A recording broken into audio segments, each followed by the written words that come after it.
Thank you very much, sir. Even great men have their poor relations. Very good. God bless you, sir. You're a gentleman. A very perfect gentle knight. Definitely sure, sir. Oh, thank you, sir. Oh, verily, my cup runneth over. May your sweetness never blush unseen. My gratitude knows no bounds, sir. Here I sit, your slave, poor, infirm, weak and despised.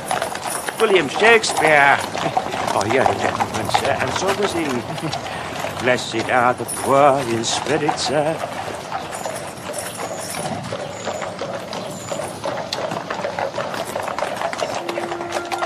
Blessed are the poor in spirit. For yours is the kingdom of heaven, sir.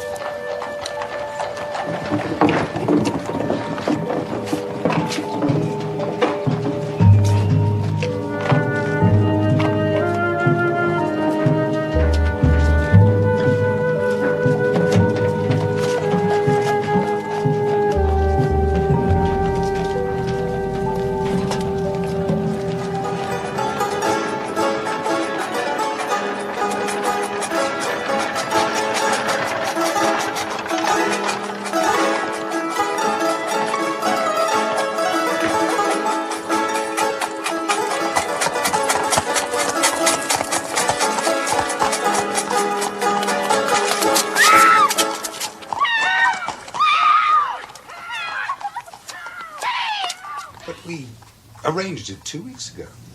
We were to have supper at my club. Yes. He did mention it to me this morning. It was just before the lady called. Lady? Which lady? Well, I don't know her name, but the lady called and Mr. Holmes went out. Oh.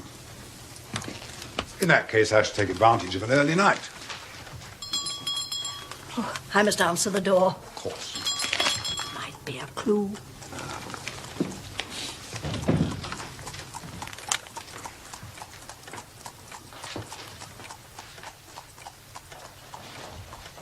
I hope I'm not being a nuisance. Oh, he won't mind, I'm sure. He's the kindest of men. Mrs. Whitney to see you, Doctor. Kate, this is a surprise. Not a pleasant one, I fear, John. Thank you, Mrs. Hudson. Perhaps some tea? That would be most welcome. You must forgive me for causing so much trouble. Oh, you're causing us no trouble at all. Please. Your assistant told me that you were dining with Mr. Holmes. Oh, I see. You've been to the surgery. And you had just left. Well, Mr. Holmes has disappeared without trace, as you can see. In that case, I really shouldn't bother you with my problems. Oh, Mr. Holmes disappears without trace at regular intervals. There's really no cause for alarm, only curiosity. But, why did you want to see me? If you're ill, you should not be travelling across London. I am not ill. It's Isa. Ah. Well, if Isa is ill, I can visit him at home. He is not at home. He, too, has disappeared without trace. You can probably guess what he's doing. I imagine he's indulging his addiction. Opium? I fear so. Well, he's done this before, has he not? What makes this circumstance so very different? Normally, his orgies are confined to one day. He leaves the house in the morning and returns in the evening, pale and shattered. And this time? I have not seen Isa for 48 hours. Well, have you the remotest idea where he might be? There is an establishment called the Bar of Gold in Upper Swandham Lane. I believe he is there. But I dare not go there alone. Oh, no respectable woman would go within 100 miles of that vile alley unaccompanied. Will you come with me? No. Oh, but... No, I shall go there on my own. You will go home, and if your husband is where you think he is, I guarantee to have him back with you within 2 hours. Though I dare not imagine what state he'll be in. Your tea, Doctor. My apologies, Mrs. Hudson. I shall not require tea. I'm going out. But Mrs. Whitney will take tea. And what am I to tell Mr. Holmes should he return? Tell him I've disappeared without trace.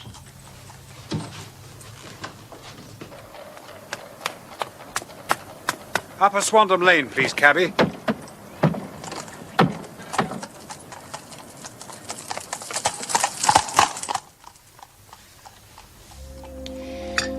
I sometimes wonder whether men ever really truly grow up. They seem to remain little boys forever. Do you wonder about that, Mrs. Hudson? No, Mrs. Whitney, I don't wonder about it. I know it. And they always need us to kiss them better afterwards. In a manner of speaking, of course.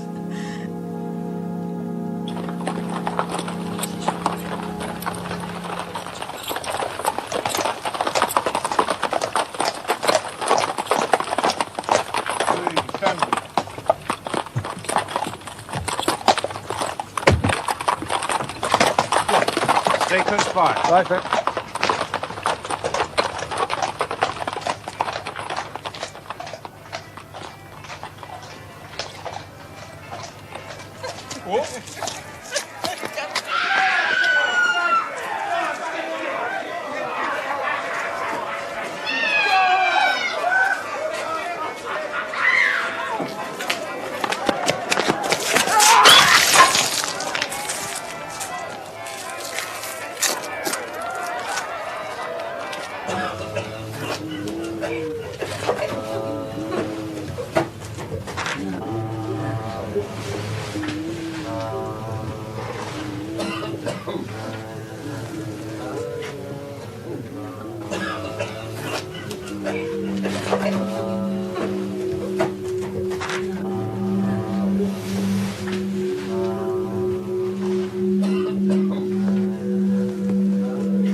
No, thank you. I've not come here to stay. There's a friend of mine here.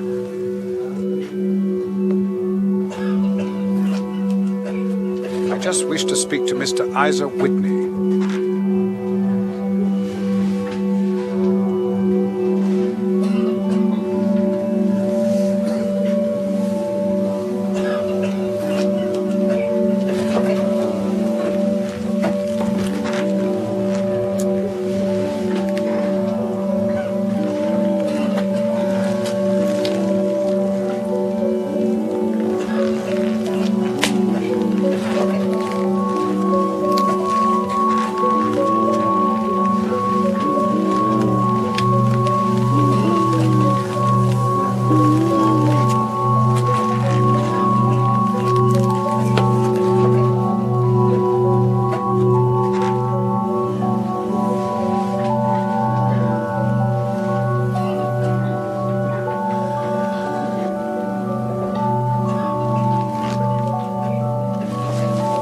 Isa.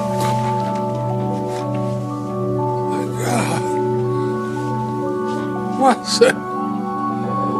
What's the time? It's 11.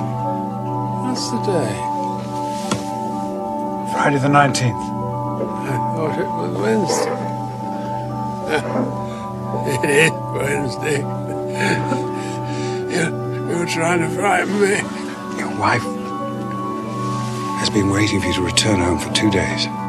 2 days, surely not.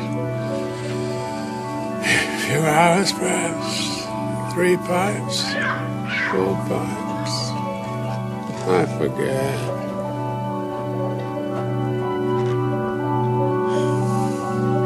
I've got a cab outside. You're going home now. Value my friendship. Your wife's love.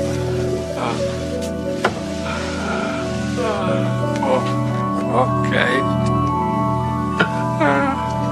Come on.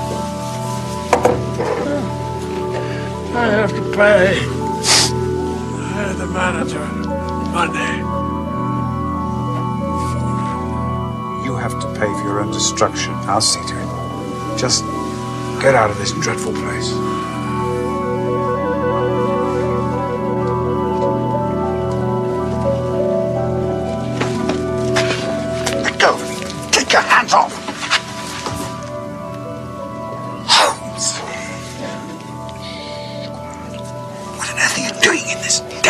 I'm going about my business. You have a cab outside. I pray send him home in it. He looks too limp to get into any kind of mischief.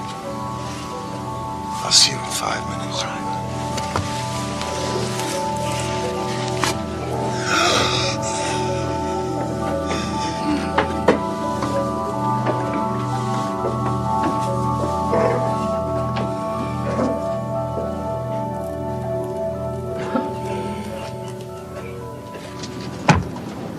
Give this to the lady of the house.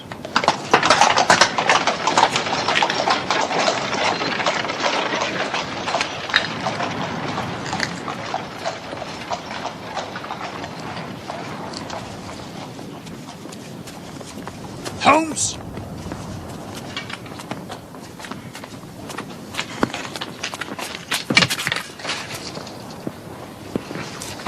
Hi, sir. I'm certainly surprised to see you in that place. I suppose you think I've added opium to smoking to all my other little weaknesses. I merely said I was surprised to see you there. As indeed I was to see you. I was searching for a friend. And I felt an enemy. An enemy? Had I been recognized in that place, my life would not have been worth an hour's purchase. John! I'm in the midst of the most remarkable inquiry. I hope you're not smoking the substance in that pipe, Holmes. Only to the extent necessary to merge with the surroundings. I'm off to Lee, in Kent. Are you coming? Of course.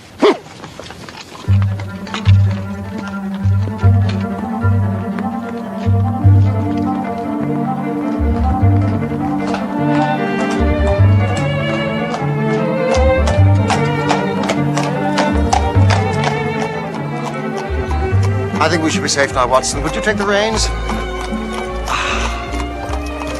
Where exactly are we going? The Cedars, a lovely villa near Lee in Kent. May I ask why I'm going to Lee in Kent? In the middle of the night on a Friday in March? Because you are my trusty comrade and my loyal chronicler, I may need both. Here are the facts, as I understand them. Several years ago, there came to Lee in Kent a gentleman by name Neville St. Clair. He took a large villa, the Cedars, and about a year later married the daughter of a local brewer. They have 2 small children. He has interests in several companies and travels to the city every morning, returning by the 5:14 train from Cannon Street every night. He is a man of temperate habits, a good husband, an affectionate father, and is popular with all who know him. His debts, as far as we can ascertain, amount to £88 and 10 shillings, while he has £220 to his credit in the Capital and Counties Bank. Therefore, there is no reason to think that money troubles have been weighing him down. A veritable paragon. Watson, there's a hint of skepticism in your voice, which does you no credit. I expect Mrs. St. Clair came to you saying that her husband had disappeared. Exactly. Well, it seems to be a continuous thread in life's fabric. Watson, what is this? I shall ignore your air of resignation to the world's frailties and continue. Right. Oh, please do. On Monday, St. Clair left for the city as usual. Before he left, he promised that he would bring home a box of building bricks for his children. Building bricks? Mark that well, Watson. Soon after he left, Mrs. St. Clair received a telegram to say that a parcel of considerable value had arrived for her at the offices of the Aberdeen Shipping Company. She decided to travel to the city, collect her parcel, have lunch, and do some shopping.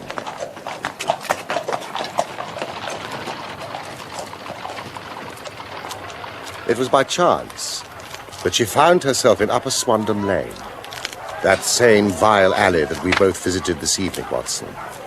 And it was at this point that something quite singular took place.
Where are you going?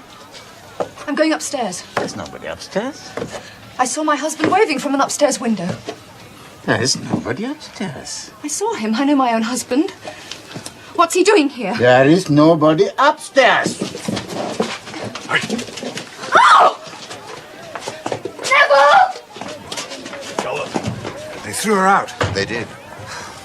Blackguards. The Malay and the Lascar who owns the establishment. A man of the vilest antecedents and a murderer into the bargain. A murderer, yet he goes free. The rear of the building backs onto the river. There's even a convenient trapdoor for the disposal of bodies. Why don't the police arrest these two navvies? Watson, the police have arrested a cripple. There's so much more yet to tell you, but here we are at the Cedars. Thank you.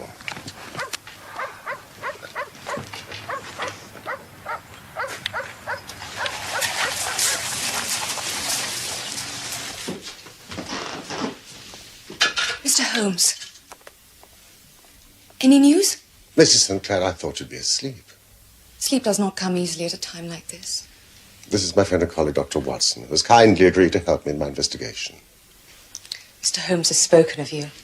Mrs. St. Clair? I have taken the liberty of asking the doctor to stay overnight. And I took the liberty of preparing a little cold supper.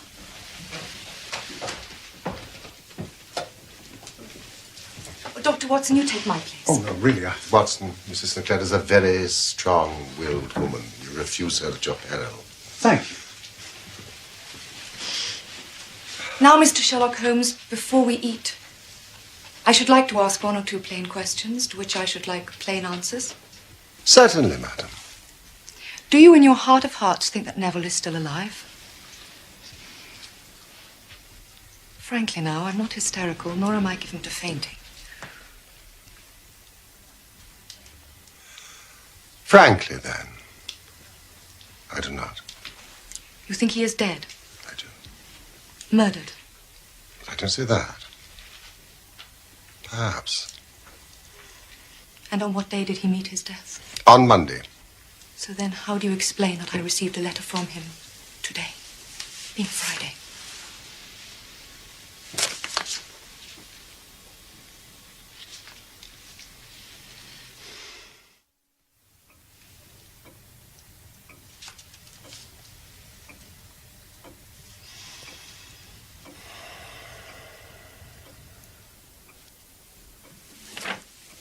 No. Mrs. St. Clair, I wonder if you would do me a favor. By all means. I have told Dr. Watson what happened up to the moment when you were ejected from that building. Would you tell us what happened subsequently, please? For Dr. Watson's benefit? And for mine. I, too, have to re-examine the facts as we know them. Now, if you're not too tired. Of course. As you may imagine, I do not take kindly to being forcibly removed from a building. I sought and found police help. 2 constables and Inspector Bradstreet. Bradstreet. And then you returned to the building. Yes. The period of time between these 2 visits was? About 20 minutes. By the time we returned, the door was unbolted. Though I'm sure the Lascar had bolted it when I left earlier. I want to look at your upstairs rooms. There's nobody there. There's nobody there. You can't object if I look. You 2 men stay here.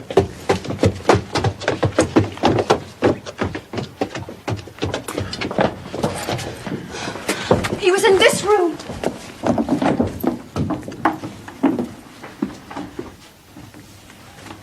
Time and again I tell you, there's nobody here. May we look in that room?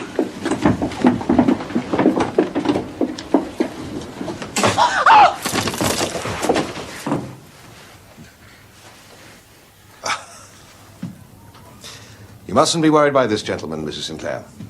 He is an old friend of the constabulary. You know, Inspector, according to W.S. Gilbert, a policeman's lot is not a happy one. Mr. Boone is a professional beggar. No, not a beggar. An honest trader. Does this man lodge here? Yes. You told me nobody lived here. Madam, a beggar is nobody. If you prick us, do we not bleed? Shakespeare, Mr. Boone. I know that one. You've told it to me before.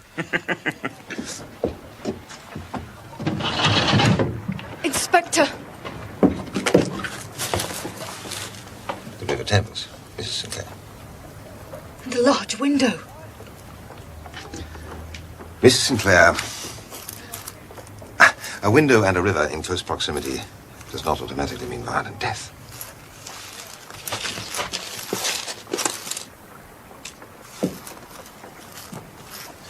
Been here in the past hour? Yes. Anyone else been here? Alas, no. I've been as lonely as a cloud. Tennyson. Wordsworth, Inspector.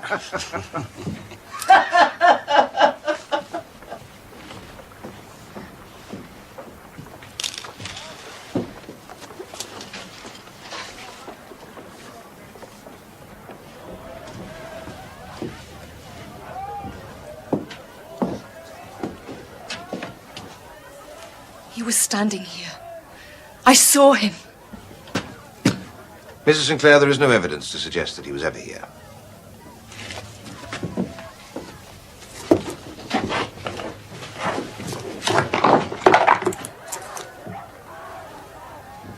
Building bricks, Inspector.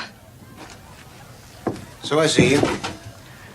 My husband left for the city this morning, and the last thing he said to me was that he had to buy some building bricks for our little girl's birthday. I see. Either of you gentlemen buy building bricks? Somebody must have left them.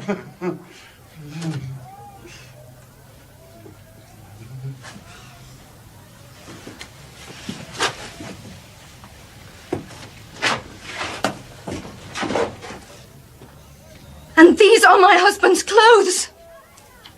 Are you sure? Shall I describe them to you in detail as you examine them? My husband's tailor's name is Smart, if you care to examine the label.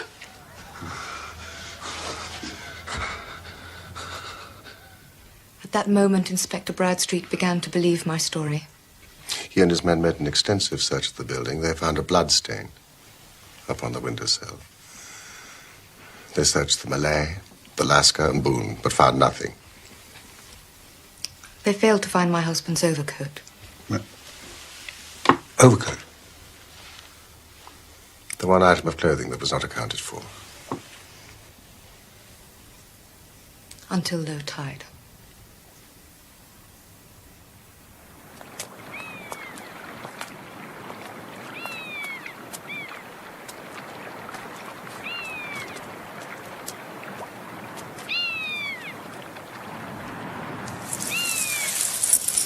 It's heavy, sir. Weighted down with something.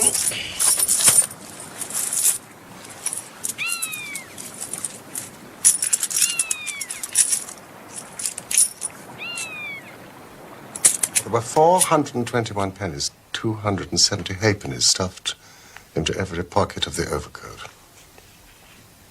Your conclusion, Watson. Speak freely, Dr. Watson. I've lived with every possibility this past week, however hideous. Well, the murderer must have been Boone the beggar. Who else could have access to such a vast number of pennies and halfpennies? That is the conclusion reached by the police.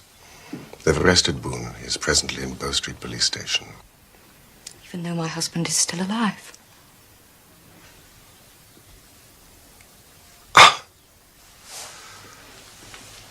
Now, Mrs. Sinclair, let us re-examine the significance of this letter. May I read it to Dr. Watson?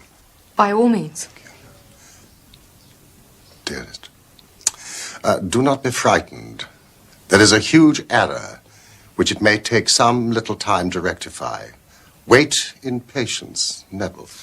Written in pencil on the flyleaf of a book, octavo size, no watermark. Posted in Gravesend by a man with a dirty thumb. This is not your husband's writing. No. But the note is. Without question. It's the hand he always used when he was in a hurry. Whoever gummed down the envelope had, unless I am very much in error, been chewing tobacco. It is a trifle, of course, Watson. But there's nothing so important as trifles.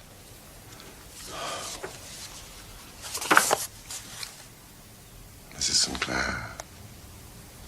There was an enclosure.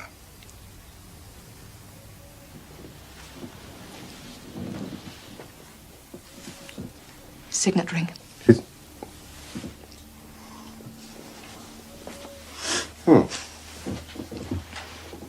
Mrs. Sinclair, has your husband ever spoken of the bar of gold in Upper Swandam Lane?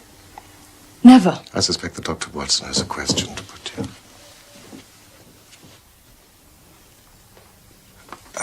This is a difficult question to ask, Mrs. Sinclair, but has your husband ever shown any signs of taking opium?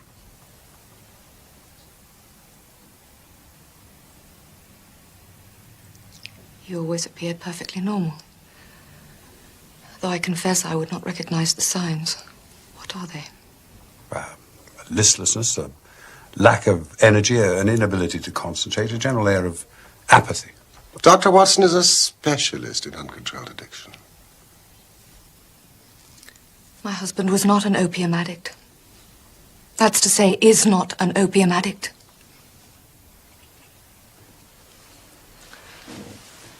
Mr. Holmes, I know you think my husband is dead. I fully realize that letter could have been written on Monday and only posted today. I know the circumstances as they have been described lead to the inescapable conclusion that he has been murdered. But equally, I know that he is alive. There is such a keen bond of sympathy between us. I should know if evil came upon him.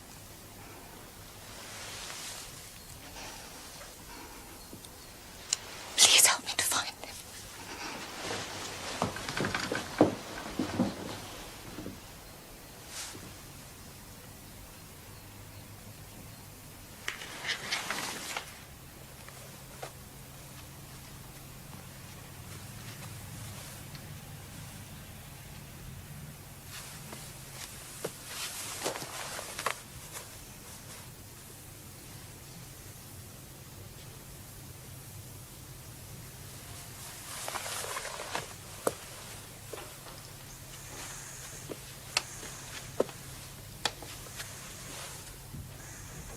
Watson, if Noel Sinclair is alive and well, why doesn't he come home and demonstrate the fact? Well, presumably because he's not alive and well. Yes, but this letter Could have been written at any time. Perhaps under duress. It could even be a skillful forgery.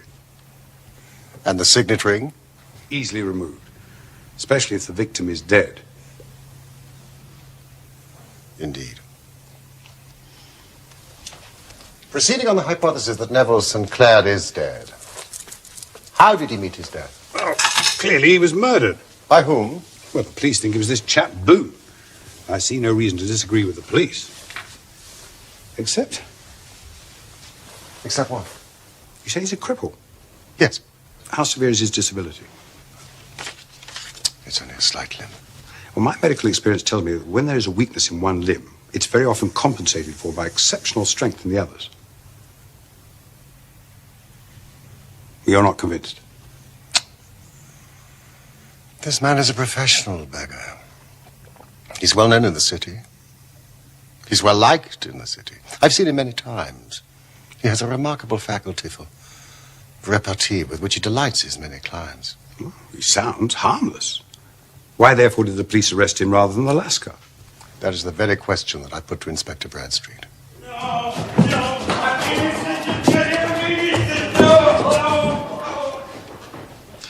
The murder has obviously been committed by a process of elimination. Boone must be the murderer. Are these Neville Sinclair's clothes? Why did you eliminate the Lascar as a suspect? Because Mrs. Sinclair saw her husband in an upstairs window, apparently in the middle of a struggle. She went to a downstairs door and was confronted by the Lascar. While they were conversing, or to be more precise, while the Lascar and his assistant were ejecting Mrs. Sinclair from the building, the fight was proceeding upstairs, leading, as we now know, to the death of Neville Sinclair. A 21st birthday present. A man of meticulous habits, no scratches. What was the motive in killing Sinclair? That remains to be established.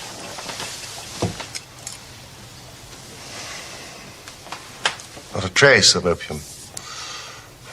Could it have been robbery? No. No, Sinclair's wallet was in his pocket. The money untouched. How do you explain the coins in the overcoat? I cannot truly answer that, Mr. Holmes. Let me try. Boone kills Sinclair. He removes the outer garments, hoping to capitalize on them and their contents. He lifts the body, carries it across the room, forces it through the open window, hence the abrasion. Blood upon the windowsill. He releases it into the river. Where it's sucked away by the tide. In the midst of this activity, he hears the scuffle downstairs as Mrs. Sinclair tries to force her way in. There's not a moment to be lost. Must dispose of the clothing.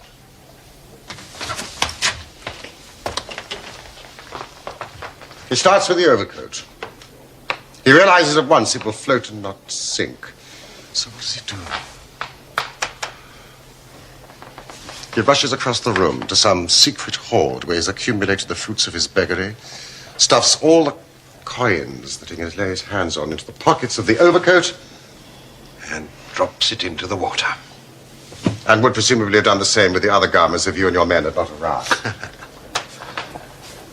Conceals the other garments behind the curtain in the hope they'll not be noticed, and they would not have been noticed had Mrs. Sinclair not been so persistent. Inspector, whatever plot has been hatched in that opium den, I cannot but imagine that the Lascar is not somehow involved.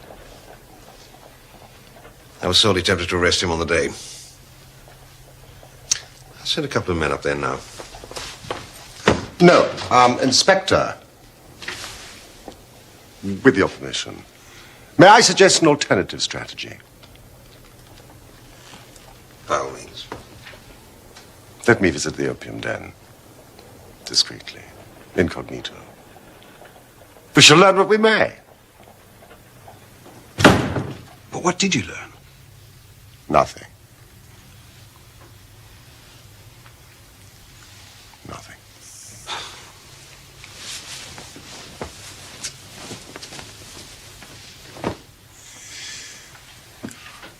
Everybody, as far as I can ascertain, appears to be telling the truth. I cannot see an overall pattern.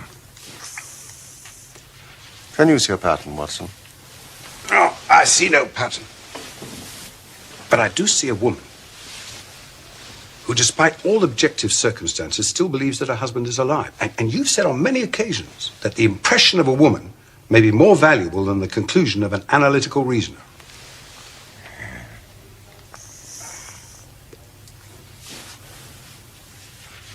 But if he is still alive, where is he? I have no idea. But I do have an urgent request. It's now well past 4 in the morning. May I go to sleep? Certainly.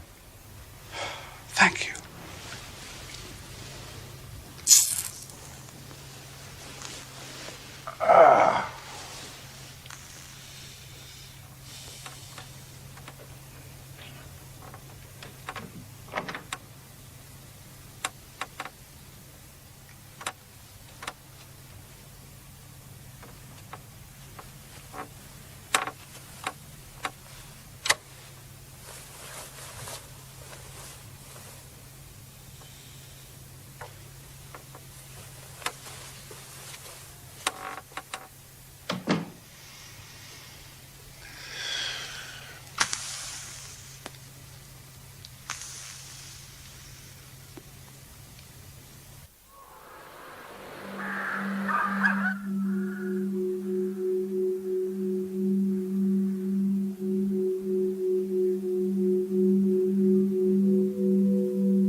Watson.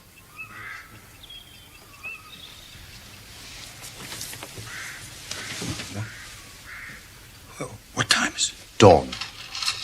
I've only had 2 hours sleep. I wonder if you'd do me the very great kindness of considering the possibility of waking up.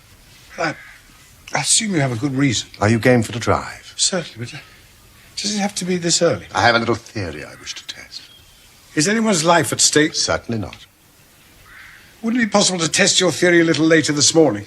I'll see you downstairs in 5 minutes. 5 minutes.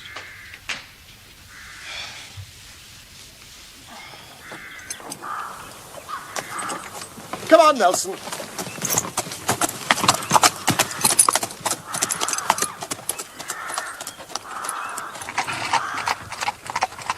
You have the grand gift of silence, Watson. It makes you quite invaluable as a companion. Watson, you're in the presence of one of the most absolute fools in Europe. You exaggerate, I Holmes. deserve to be kicked from here to Charing Cross. The moment you woke me up, I would have been I've got prepared the key, Watson, here in this Gladstone bag.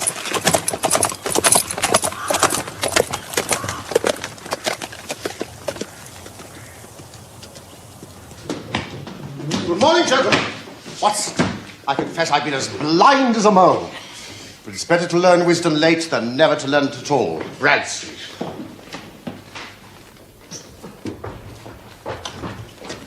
Bradstreet. I've called about that beggar man, Boone. He's in the cells, Mr. Holmes. What can I do for you? I should very much like to see him. He'd probably be asleep. Most of the population is probably asleep, Holmes. Very well, Mr. Holmes. Dr. Watson, if you'll come this way. You can leave your bag in the office, Mr. Holmes. I'll take it with me. It contains the key. He's a dirty scoundrel. Filthy. Refuses to wash. Says washing weakens a man's resistance.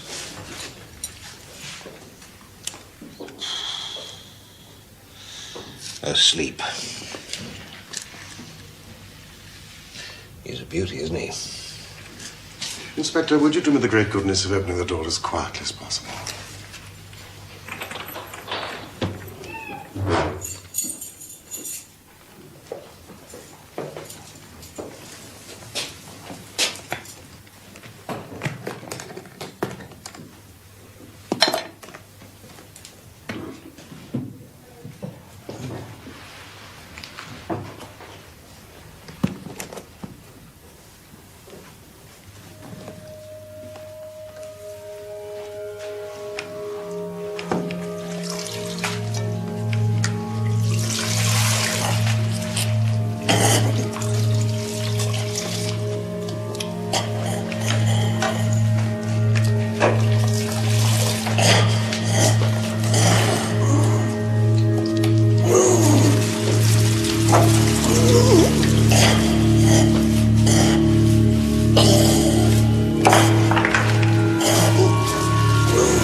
Gentlemen, let me introduce you to Mr. Neville St. Clair of Lee in the county of Kent. Great heaven. It is true. And pray, what am I being charged with? Charged with making away with Mr. Neville St. Clair. Making away with myself? I've been in the force for 27 years. This takes the cake. But since it is obvious that no crime has been committed, I am illegally detained. My strength is as the strength of 10. Because my heart is pure. Alfred Lord Tennyson.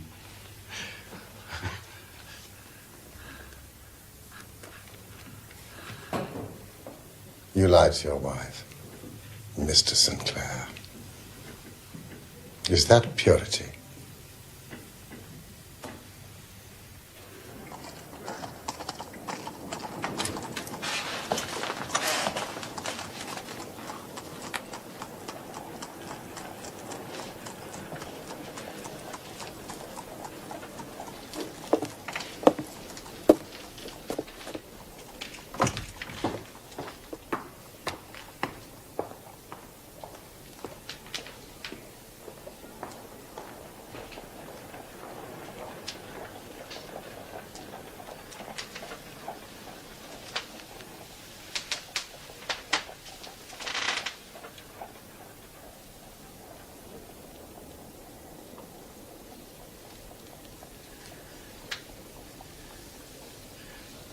Let it be understood that I would have endured imprisonment, even execution, rather than reveal my miserable secret to my wife and children.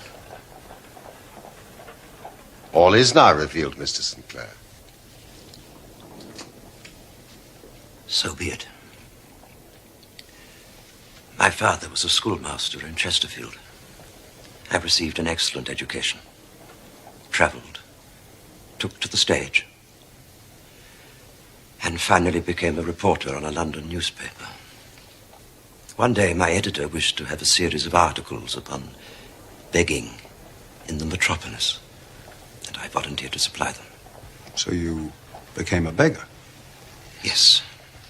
And your experience as an actor must have proved invaluable. Yes. Exactly. Yes, I painted my face to make myself look as pitiable as possible. I manufactured frightening scars. I twisted my lip with the aid of a piece of flesh-colored plaster. And then with a dark wig and appropriate clothing, took my position in the busiest part of the metropolis.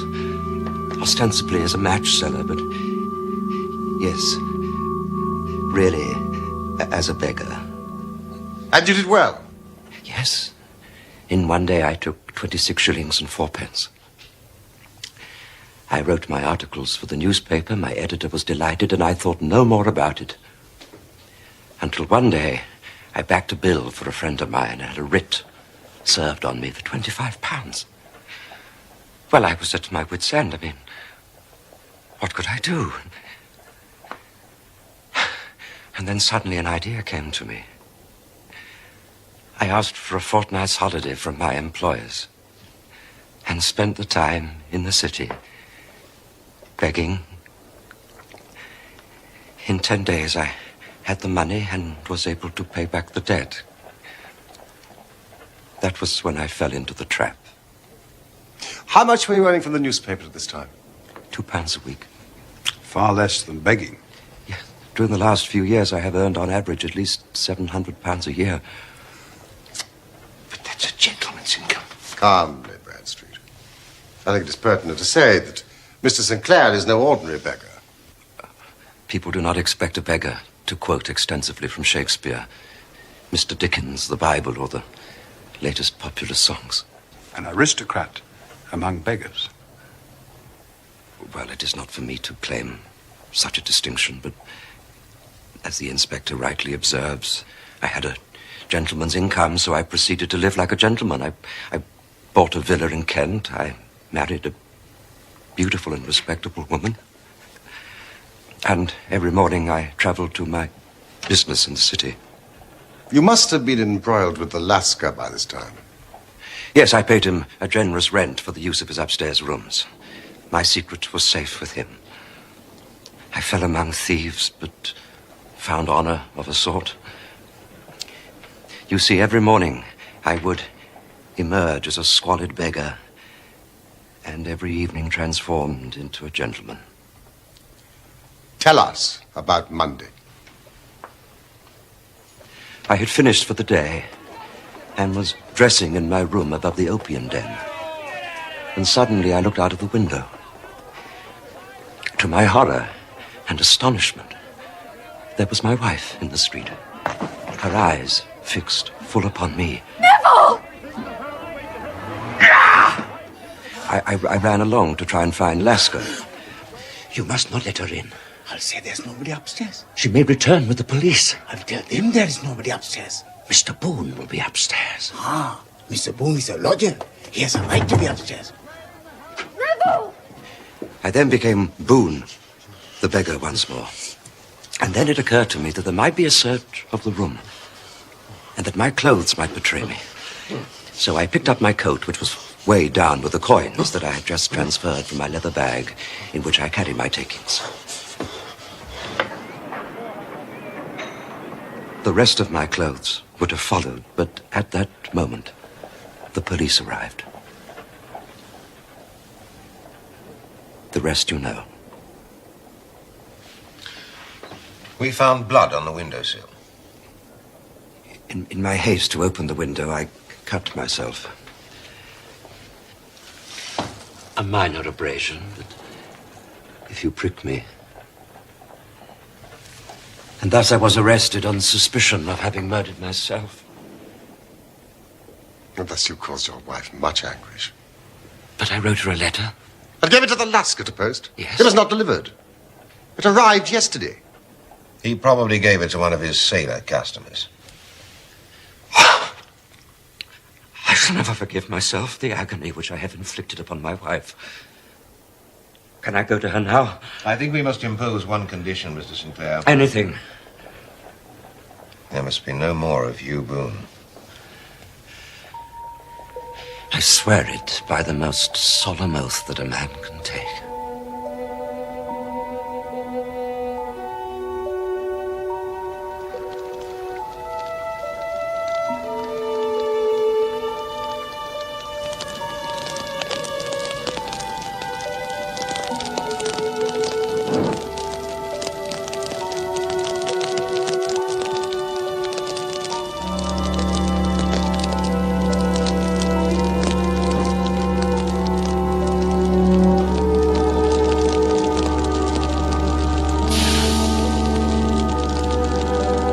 Farewell, sweet Boone. A flight of angels sing